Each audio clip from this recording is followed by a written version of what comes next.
recent controversy around the survival of the live music scene in Sydney. However, the scene is coming back to life, which is why I'm going to show you just a small handful of Sydney's very special soul, jazz, R&B, and indie venues that are supporting the live scene here in Sydney in a big way. I'm Steve Clisby, and Sydney's been my home city now for over 20 years. Since living in Los Angeles, California, across the U.S. and Amsterdam, I've seen this eclectic music scene grow and change a lot with the time, as I've played in a great number of Sydney's venues over the years. I'd say it's one of the best and most stunning cities in the world visually, and musically, it's got immense diversity.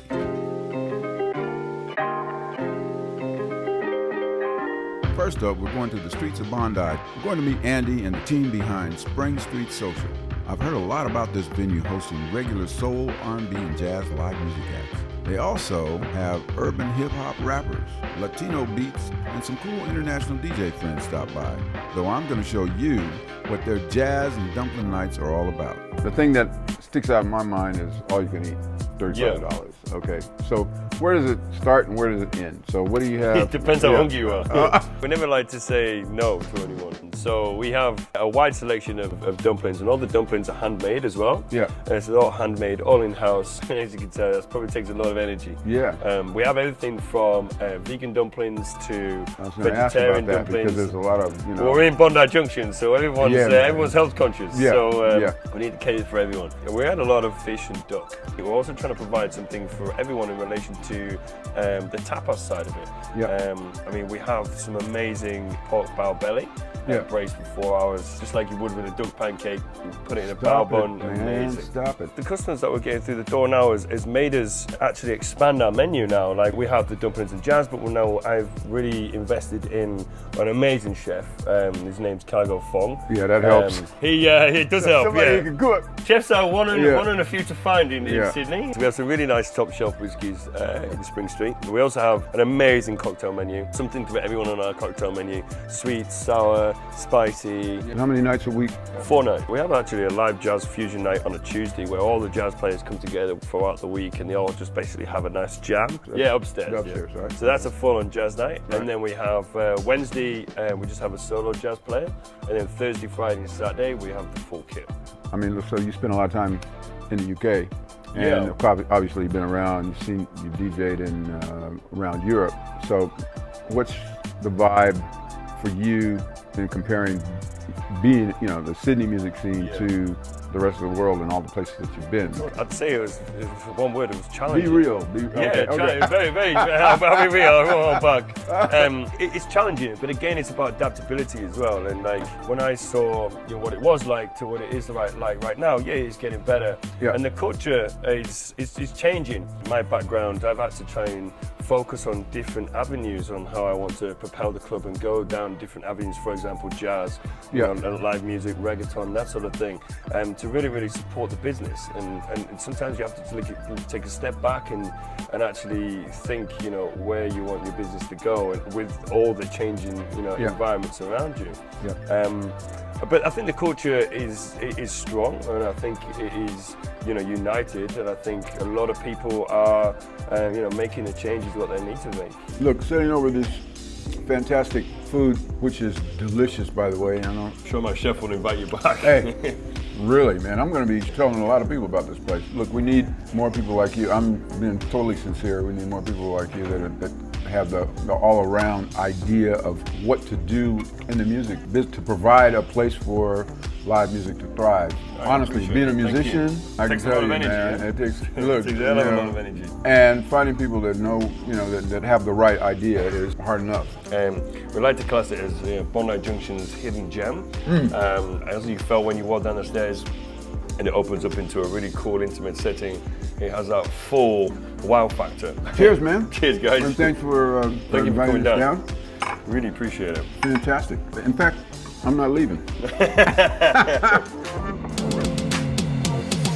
There's a lot of longer-standing musical memories in Sydney. One of the venues that jumps out at me where I used to play, which has kind of a soul legacy-like to it. It's the Marble Bar in the heart of Sydney. You can get there easily on the light rail from Circular Quay and find live gigs 4 nights a week. I recommend check out Fridays with their in-house residence band, Brown Sugar. who've been holding that post strong now for over 12 years. Josh, what's up, man? Thanks, man. Good to be here. Welcome. Fantastic to be here in the Marble Bar, one of the most established music venues in Sydney. How do you see Marble Bar live music contributing to the overall scene here? Marble Bar, we are one of the original live music venues in Australia. So how we try to support the music scene in Australia, I suppose just simply providing a stage for artists to perform. In previous years, we've had campaigns and events such as Discovered at Marble, where we've created a platform for young up-and-coming talents, local talents, to audition and perform on stage in front of a live audience. There's actually a bit of a process behind it. With the campaign, where we start off online, we get hundreds and thousands of bands and artists doing applications, and they will be submitting videos, and we do have a panel of judges that will pick, I suppose it was the top 10. It all started back in 2013 on our very first year of the Discovered at Marble event. The winner that year was Larger Than Lions, and to this date, they are actually still our resident Thursday live band. That's great. Musically, what style and what genre of music mostly played here? I mean, it's nice to occasionally go out and hear some good R&B. Is this a place where you can do that? Absolutely, especially on Fridays and Saturdays. We've got our resident Friday band, which is Brown Sugar. They've been with us for 12 years now. And we've also got DJ Trey as well, who's been with us for 10 years. That's crazy. Josh, what do you want people to experience when they come to Marble Bar? I suppose ultimately we want people to leave the venue feeling that they've experienced something really special, and whether that is seeing a live band perform right in front of them, that energy and excitement behind it, or just walking away going, I just had one of the best cocktails in recent times and wanting to come back for more. What about food and drink? We're also very lucky because we are part of the Hilton Sydney. We've got a very creative food and beverage team behind us. From a food perspective, it's absolutely amazing having an executive chef in the house. That's fantastic. Bruno, Does that filter down from upstairs down here? Yes, so you put the order in. Part of the same kitchen. Bring us some food. Where is he now? We pride ourselves as a whiskey bar because of the great offering of whiskeys we've got behind us, and we also pride ourselves as a cocktail lounge because we are famously known for our lychee and rose martinis. So a lot of people come in every day. We've got a marble hour, which is our happy hour from 6 to 8 o'clock, and we just get smashed by the cocktails. I was going to ask you, man. It's like we need to get a little cocktail. Yeah, absolutely. We'll have a couple after. You got to teach me how. Do you know how to make them? Yes. Okay, because I'm going to get a couple of lessons. A couple of my specials. Yeah, right. Right now we're going to make a demonstration on one of our top sellers, a cocktail that we are very well known for, and it's called the lychee and rose martini. 30 mils of vodka, 30 mils of lychee liqueur, 40 mils of lychee puree. Very simple cocktail, a touch of citrus to it, a touch of sweetness, which comes from a rose syrup. Give it a good shake. Final touches, give it a little bit of dehydrated rose petals. And there you have it. It's a beauty.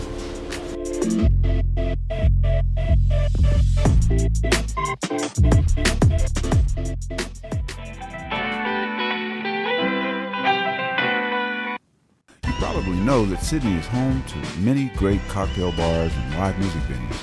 Though I'd have to say, since the regulators have shaped the nightlife in recent times, you'll find a lot of the cool, diverse culture and party people headed down to Newtown, about 20 minutes south of the city. It's kind of bohemian and laced with heaps of cool, affordable places to eat and drink and experience music. As far as creatives and music industry frontline, the Vanguard hosts everything from premium label single launches to iconic band tributes and artist jam workshops. So you'll see indie, electro, funk, punk, metal, rock, soul, and jazz, to name a few. Aresh here took some time to connect with me on why he's taken this amazing venue under his wing and why he'd like its legacy to keep hosting some of the country's most innovative, up-and-coming talent. Welcome to the Vanguard. Thank you so much. It's a bit of a familiar place. I've been here before. Then lately, I've just been hearing about more and more about what's going on here, and that it's become another premier venue for live music in Sydney. Well, one of the benefits of the venue is that it's very versatile. So downstairs would be a full silver service dinner setup. Yep. People sit down and they listen to music, usually genre music, which lends itself to a sitting down and listening environment. Okay. But the next day we could have a local indie rock band. The tables would be gone. It would be a rock and roll den. People would be crowd surfing. Crazy things would be happening. People take their clothes off and they're throwing them off the stage. You know, I'll be in. It can change so much overnight. Another example, we could have a church band play here on a Saturday, and we could have a satanic death metal band play on a Sunday. So we have something for everyone. We want people who appreciate music. If people come in and they respect the musicians, they listen, they get involved, it's magic. It also serves as a very intimate venue for what I refer to as heritage acts, or people refer to as heritage acts. Okay. Musicians who have played the stadiums, played the large venues, they just want a quieter time. They want to play a more intimate show. Do a small show. To a dedicated group of friends or followers. Resh, tell us a bit more about the food and drink menu. Well, we have a full dinner menu here every night. Yep. We can customize that dinner, and in fact we often do customize the dinner to the show which is on that particular night. And we do the same with the drinks. Often we have cocktails which are customized to that particular act. In fact, recently we had a band who brought their own kiwi syrup because they wanted a particular margarita made for the show.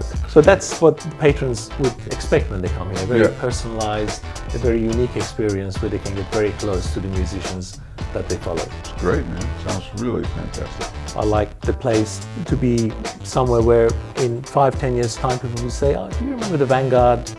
In 2019, it was really happening there. That just brings to mind some of the iconic places. I mean, if I have to admit it, I remember quite clearly what it was.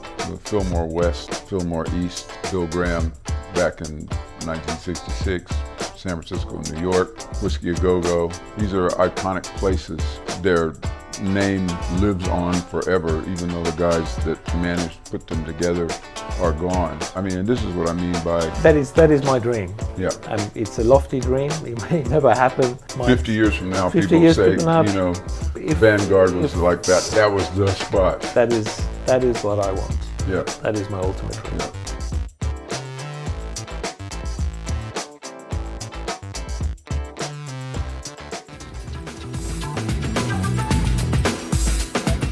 Come with me now as we head to a great club in Pyrmont just behind Darling Harbor, say 5 minutes from the city center, called Foundry 616.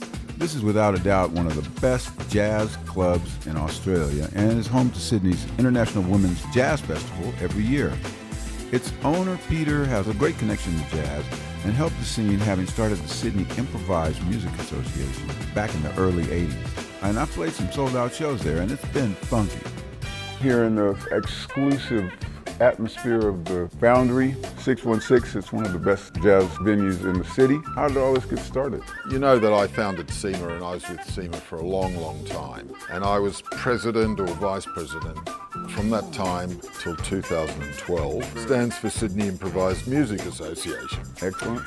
And we founded that in 1984 specifically to apply for funding from the government, either the Australia Council or the state government, to put on modern jazz concerts in Sydney. Okay. What do you think is the most exciting thing about being club owner and having, you know, different musicians and this music come in every night? You know, what inspires you to keep going? I love seeing this music touching the audience. Yeah. I love it. I'm a tragic. Compared to all the other venues, what makes this place special? It's got a fantastic atmosphere when you've got a crowd, but the thing is, you don't need a lot of people to generate that. It's built in a way, you've got 40 people out here, it feels like you've got a good house. Yeah. And that's great because it means the artist doesn't think, shit, I'm playing to nobody, Yeah.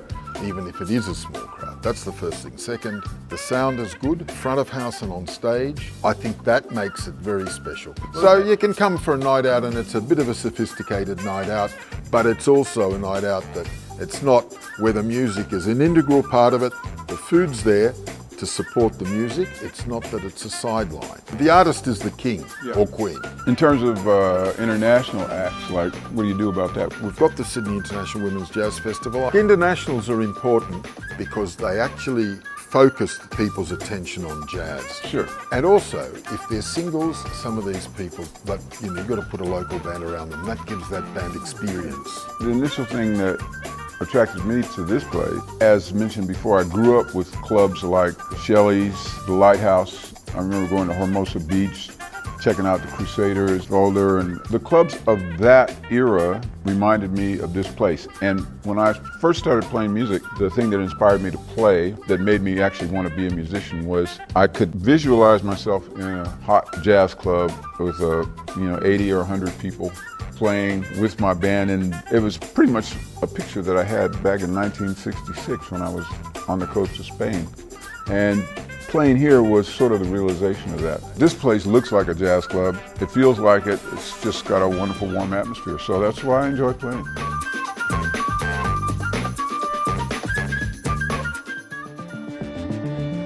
Let's catch up now with one of my long-standing musical partners in crime, Jonathan Swartz, who's renowned in Sydney and Australia's jazz scene, taking out the ARIA Award for the 2018 Jazz Album of the Year.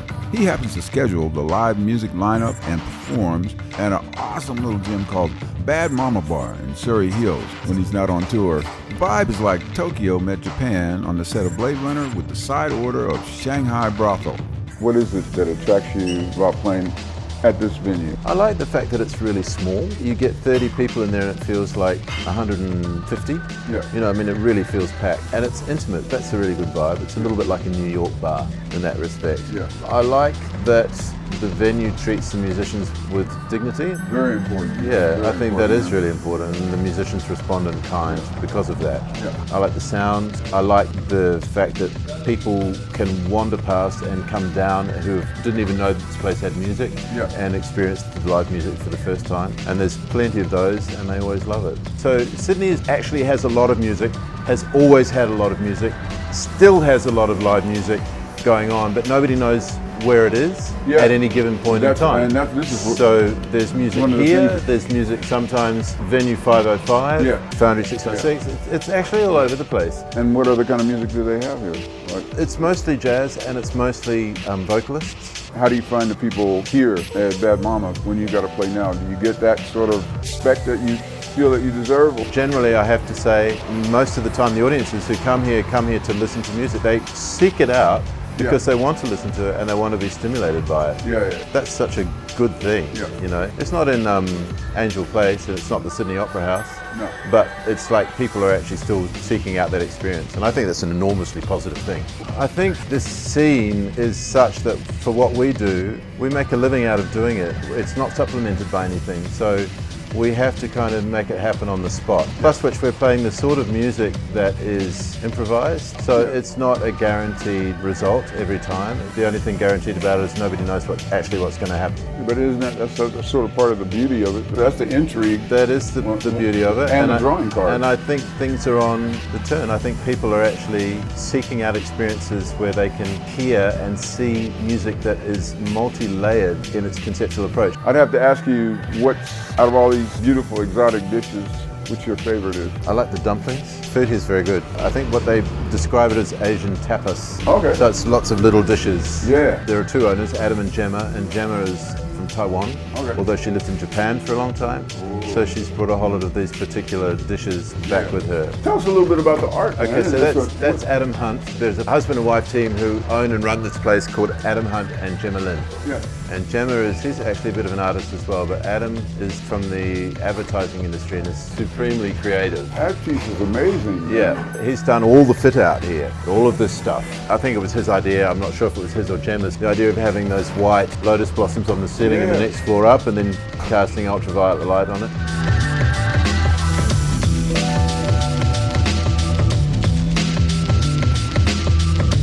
What an incredible journey, and thanks for joining me. These are just some of the great magical venues that we've been exploring around Sydney. So please like and subscribe to Muso TV for future episodes, and we hope you get out there to enjoy and support what the Sydney music scene has to offer.